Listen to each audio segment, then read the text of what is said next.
रीमा एक काला सच। रौनक साहब, जो कि एक कॉलेज में लेक्चरर थे, जनाब के जीवन में हर वो सुख था जो आम लोग के लिए सिर्फ एक सपना होता है। अरे भाई, खुद की सरकारी नौकरी थी, एक बेटा इंजीनियर था, दूसरे बेटे ने MBA कर रखा था, बेटी ने इंग्लिश से डबल MA कर रखा है, बड़े बेटे की शादी हो चुकी है, जिसका एक 11 महीने का बेटा है, पत्नी आज्ञाकारी है, बहू संस्कारी है, बेटी गुणवती है और सबसे बड़ी बात, मोहल्ले में मान सम्मान के धनी है।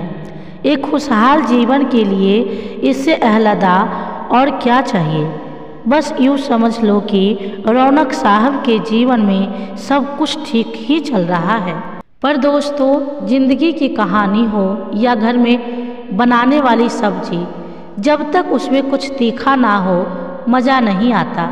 वैसे तो तीखा सिर्फ स्वाद के लिए होता है, पर कभी कभी यह तीखा इतना ज़्यादा हो जाता है कि लोगों के कान, नाक, मुंह और ना जाने कहाँ कहाँ से धुआं निकल आता है।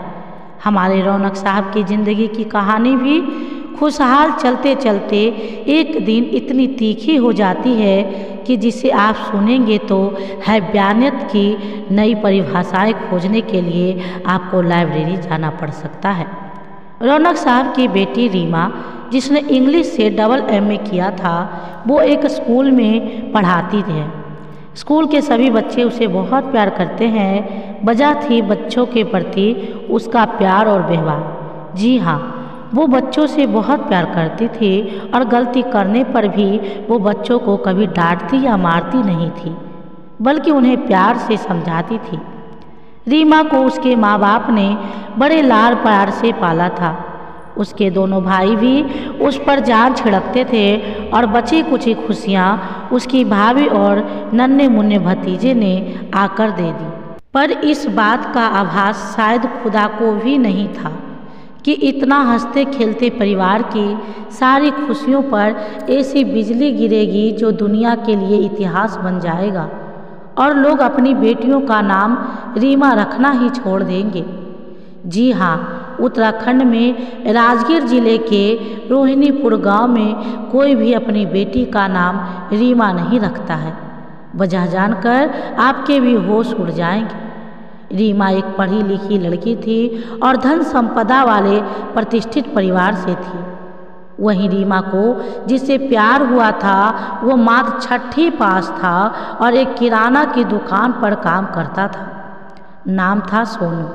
रीमा और सोनू प्यार की सारे हद से काफ़ी निकल चुके थे। जी हाँ, रीमा के पेट में सोनू का 6 महीने का बच्चा पल रहा था। रीमा और सोनू के परिवार के बीच धरती आसमान का फर्क था और साथ ही दोनों की बिरादरी भी अलग थी। इसलिए रीमा के प्यार के बारे में पता चलने पर रौनक साहब रीमा की शादी सोनू के साथ करवाने के लिए तैयार ना हुए। वो रीमा की शादी अपनी बिरादरी और अपनी बराबरी के किसी परिवार में कराना चाहते थे, पर रीमा तो पहले ही सोनू के साथ जीने मरने की कस्में खा चुकी थी। दूसरा, उसके पेट में सोनू का बच्चा भी पल रहा था। वो भला किसी और से शादी क्यों करने लगी। जब रीमा को अपना प्यार सूली पर चढ़ता नजर आया तो उसने सोनू के साथ मिलकर एक ऐसा प्लान बनाया जिसके बारे में सोचकर ही हमारा दिल जोर जोर से धड़कने लगता है और हम भगवान से प्रार्थना करने लगते हैं कि ऐसी बेटी हिंदुस्तान तो क्या इस जहां में किसी को ना दे। इस कहानी को पढ़कर शायद आपकी आत्मा भी रो देगी। जी हाँ दोस्तों, चांडाल रीमा के प्यार ने बहसियत का रूप ले लिया था। उसने सोचा क्यों ना परिवार के सभी लोगों की हत्या कर दी जाए।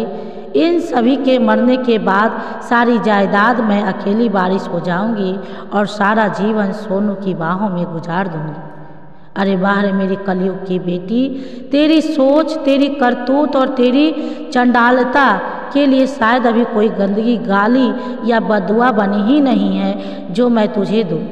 शबनम ने 15 अप्रैल 1999 की रात सोनू से नशे की गोलियां मंगवाई और वो गोलियां अपने परिवार वालों के खाने में मिला दी। सोनू को भी अपने घर बुला लिया और एक एक करके अपनी माता पिता भाभी दोनों भाई और बेचारी रिश्तेदारी में छुट्टियां मनाने आई उसकी मौसेरी बहन की भी गर्दन कुल्हाड़ी से काट दी। अकबर जोधा के सलीम ने प्यार की खातिर अपने ही पिता के खिलाफ युद्ध का आगाज कर दिया था और इस सोनू ने अपने प्यार को पाने के लिए अपने ही महबूबा के साथ मिलकर उसके सारे परिवार को मार डाला। बेहोश किए गए सभी लोगों को मारने के बाद रीमा सोनू को कुल्हाड़ी और खून से सने कपड़ों को नदी में फेंकने के लिए भेज देती है। तभी उसका 11 महीने का भतीजा जो अभी रोटी खाना भी ना सीखा था वो माँ के दूध की तलब लगने के कारण रोने लगा है। रीमा शायद इस समय जायदाद और सोनू के प्यार में इतनी पागल हो चुकी थी कि वो नहीं जानती थी कि उसके परिवार में उसके सिवा कोई दूसरा वारिस बचे।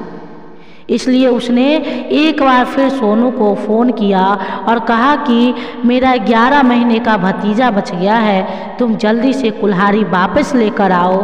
बच्चे का नाम सुनकर शायद सोनू की भी रूह काँप उठी थी और उसने आने से मना कर दिया, पर रीमा कहाँ मानने वाली थी। उसने 11 महीने के भतीजे का गला भी अपने ही हाथों से घोंट दिया।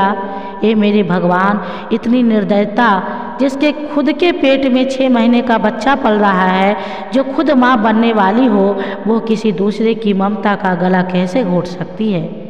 पर उस राक्षसनी ने ऐसा किया और उसने अपने किए पर जरा भी पछतावा नहीं था, बल्कि साथ साथ हत्याएं करने के बाद परिवार के प्रति उसके असीम प्रेम को झूठा ड्रामा शुरू हो जाता है। मोहल्ले वाले आते हैं, पुलिस आती है, बड़े बड़े अधिकारी आते हैं, नेता आते हैं और सभी उस उल्टा को मासूम समझकर संतावना देकर चले जाते हैं। और फिर शुरू होती है खूनी को पकड़ने की तहकीकात।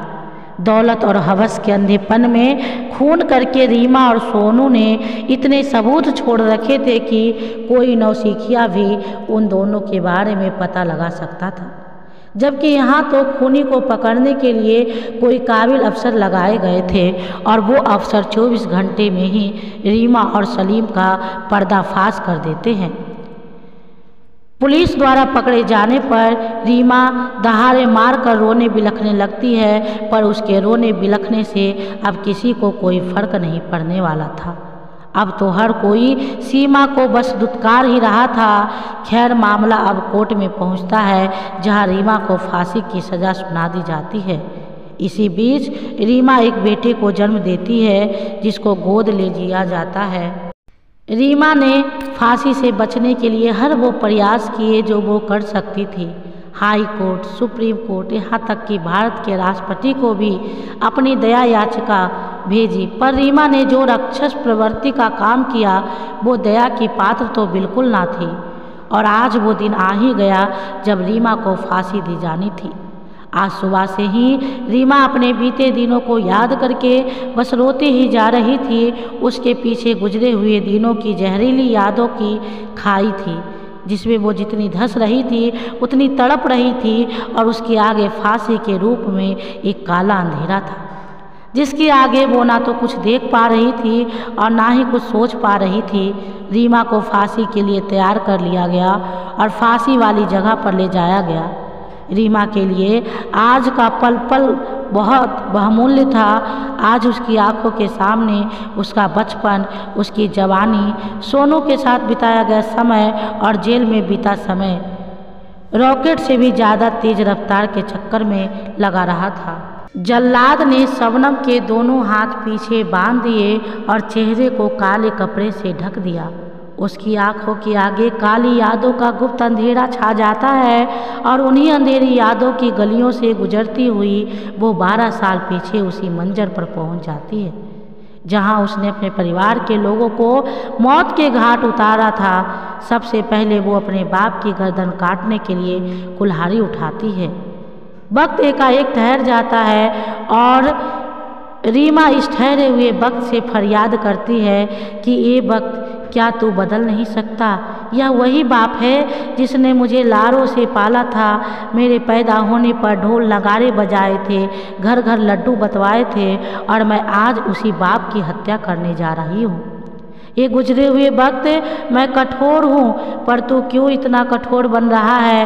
कुछ ही पलों में मैं अपनी माँ, दोनों भाई, बाप, भाभी, बहन, भतीजे सभी को मारने जा रही हूँ, और उसके कुछ पलों बाद मुझे फांसी लग जाएगी। ये वक्त, क्या इस काले सच को तू एक डरावना सपना नहीं बना सकता? क्या तू पीछे नहीं जा सकता? मेरे लिए ना सही, मेरे उस मासूम भतीजे के लिए ही पीछे चला जा जिसका मैंने बेरहमी से गला घोटा था। ये वक्त, क्या तुझे भी वो लम्हा याद आ रहा है जब वो दूध के लिए रो रहा था और मैं उसका गला घोटने के लिए उसके पास गई थी? तो वो मुझे देखकर रोते रोते हंसने लगा था। वो समझ रहा था कि उसकी बुआ उसे दूध देने आई होगी, पर जैसे ही मैंने उसका गला पकड़ा वो चौंक गया और शायद सोच रहा था कि मैंने क्या गुनाह किया है जो मेरा गला घोट रही हो। मुझे छोड़ दो बुआ, मैं मर जाऊंगा। उसकी मासूम सी रोती हुई आंखों में ढेर सारी फरियादें थी जो अपना गला छुड़ाने के लिए मेरे सामने गुहार लगा रही थी, पर मैं इश्क में अंधी कुछ देख ही नहीं पाई। ये वक्त, मैं अपने हर पाप का प्रायश्चित करने के लिए तैयार हूँ। मुझे एक मौका देकर तो देख। इतने में ही जल्लाद ने रीमा के गले में फांसी का फंदा डाल दिया और उसे सूली पर लटका दिया। रीमा के पास अब कुछ ही सांस बची थी और उन्हीं अंतिम सांसों में उसके परिवार का हर सदस्य बारी बारी उसकी आंखों के सामने आता है और कहता है, क्या यही वो खुशी थी जिसके लिए तूने हमारी जान ले ली? और फिर अंत में उसके बेटे की काली परछाई उसके सामने आती है और कहती है कि माँ, मुझे डर है कहीं तेरे बुरे कर्मों का फल इस जहान में मुझे भुगतना ना पड़ जाए। और फिर रीमा के प्राण निकल जाते हैं। दोस्तों, हमारे देश में कही जाने वाली कहावतें भी कभी कभी हमें कंफ्यूज कर देती है। जैसे कि एक कहावत लोग कहते हैं, प्यार अंधा होता है। पर क्या इतना अंधा होता है कि अपने ही 11 महीने के भतीजे का गला घोट कर मार दिया जाए? दूसरी कहावत यह है कि प्यार और जंग में सब जायज़ है। तो क्या रीमा ने अपने परिवार वालों को मौत के घाट उतारकर एक जायज़ काम किया था? नहीं, उसने एक दरिंदगी की थी जिसकी सज़ा उसे फांसी के रूप में मिली। तो प्रिय दोस्तों, ऐसी गलती कोई ना करे जिसके कारण समाज कलंकित हो। ये सच्ची घटना पर आधारित है, बस नाम और जगह चेंज है ड्यू टू वायलेंस। ऐसी ही स्टोरी के लिए लाइक करें हमारे धार्मिक गुरुजी को।